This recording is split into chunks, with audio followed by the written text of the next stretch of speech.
यहाँ आपको अपडेट करेंगे। सिंध के ज़िला हैदराबाद से पोलियो वायरस के नए केस की तस्दीक हो गई। रवां साल पाकिस्तान में पोलियो केसेस की मजमूई तादाद 27 हो गई।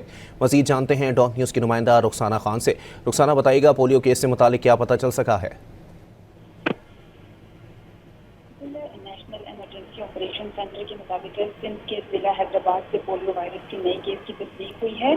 रवां साल पाकिस्तान में पोलियो केसेस की मजमूई तादाद जो है वो 27 हो गई है और इसके अलावा रवां साल के दौरान सिर्फ सिंध में अब तक जो है वो 7 केसेस की तस्दीक हो चुकी है। नेशनल इमरजेंसी ऑपरेशन सेंटर का कहना है कि पोलियो एक लाइलाज मर्ज है जो उम्र भर माजूरी का बायस बनता है। इसलिए वालिदैन से अपील की गई है कि हर इंसदादे पोलियो मुहिम में अपने बच्चों को पोलियो के कतरे लाजमी पिलवाएं। नेशनल इमरजेंसी ऑपरेशन सेंटर के मुताबिक आइंदा मुल्क गिर पोलियो मुहिम जो है वो 13 से 19 अक्टूबर तक जारी रहेगी, जिसके दौरान 4 लाख से ज्यादा पोलियो वर्कर्स घर घर जाकर बच्चों को वैक्सीन पिलाएंगे। और नेशनल इमरजेंसी ऑपरेशन सेंटर का कहना है कि पोलियो मुहिम की कामयाबी के लिए वालिदैन, कम्युनिटी, असातिज़ा और महतराम का किरदार निहायत अहम है। बहुत शुक्रिया रुखसाना।